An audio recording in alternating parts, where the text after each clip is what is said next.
वांस Islamic grooming की जानिब से देखती आँखों और सुनते कानों को अस्सलामु अलैकुम व रहमतुल्लाहि व बरकातुहू। कैसे हैं आप लोग? यकीनन उम्मीद है कि इंशाअल्लाह उल अज़ीज़ ठीक ठाक होंगे, खुशबाश होंगे। दोस्तों, आज जुमेरात का दिन है और रबीउल अव्वल की 14 तारीख़ है। तो दोस्तों, आज का जो हमारा टॉपिक है और उसकी शुरुआत है वो रबीउल अव्वल चूँकि चल रहा है तो उसी से रिलेटेड है।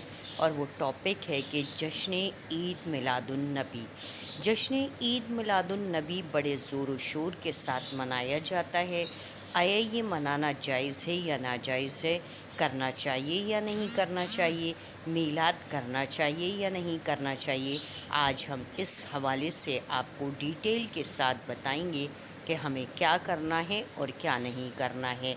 इस्लाम, कुरान, सुन्नत और अहादीस शरीफ में इसका क्या हुक्म है। ठीक हो गया। अच्छा, देखें, सबसे पहले बात तो आप ये समझें कि जो जश्न ईद मिलादुन नबी, जश्न का जो वर्ड है वो तो किसी कुरान, हदीस, फ़िक़्ह से साबित ही नहीं है।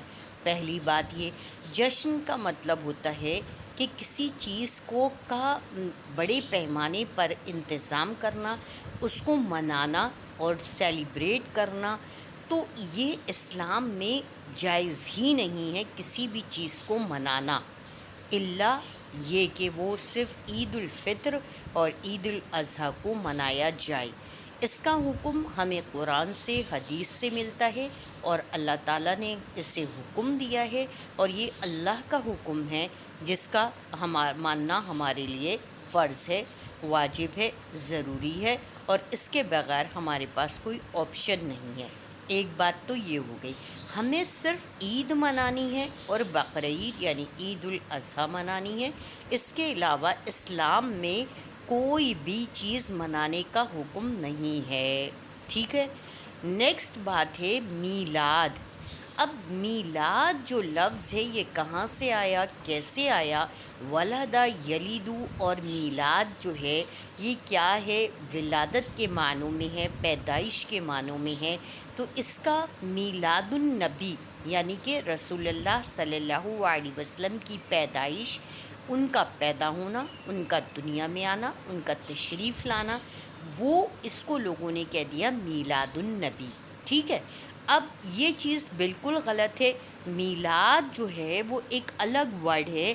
इसमें लोग क्या कर रहे हैं कि लोगों को जमा करते हैं, नाते पढ़ते हैं, रिवायात पढ़ते हैं और पता नहीं क्या क्या चीज़ें करते हैं, फिर खड़े हो जाते हैं, सलाम पढ़ते हैं और पता नहीं मतलब क्या क्या चीज़ें वाहियात किस्म की करते हैं।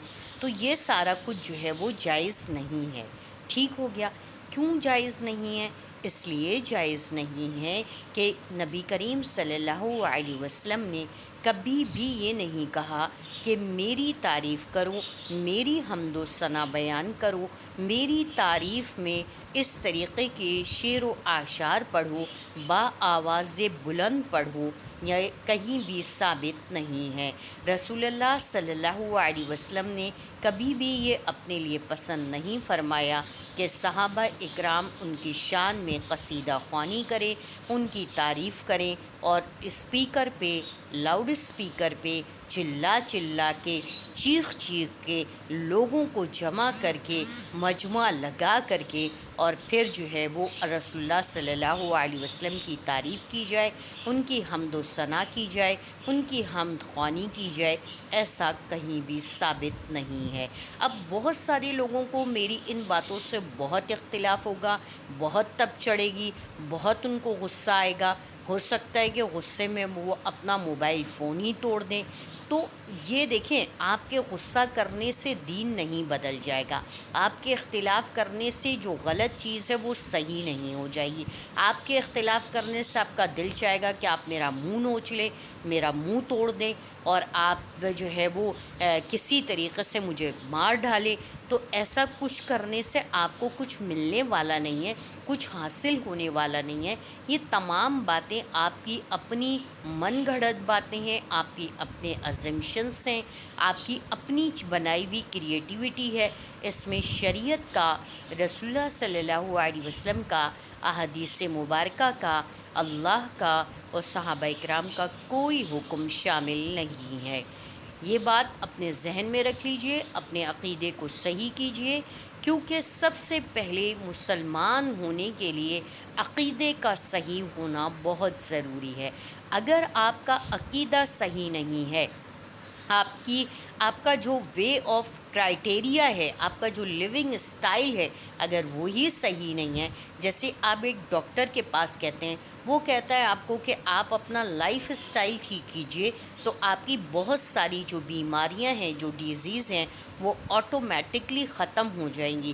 تو اسی طرح ہم علماء کرام آپ لوگوں کو یہ کہتے ہیں کہ آپ اپنی انر جو ڈیزیز ہیں، جو گند اور بلا اور جو چیزیں آپ نے اپنی مرضی سے ازمپشن کی ہوئی ہیں، اپنی مرضی سے کریٹ کی ہوئی ہیں، اس کو برائے مہربانی ختم کر دیجئے، تو آپ کی آٹومیٹکلی آپ کی اصلاح ہو جائے گی، اور آپ کا ایمان بڑھ جائے گا، آپ کا نور بڑھ جائے گا، اور آپ ایک صحیح العقیدہ، صحیح مسلمان ہوں گے، پکے سچے مسلمان ہوں گے، اللہ کی ذات پر بلیو کرنے والے ہوں گے، اور رسول اللہ صلی اللہ علیہ وسلم کے بتائے ہوئے احکامات پر 100% عمل کرنے والے ہوں گے۔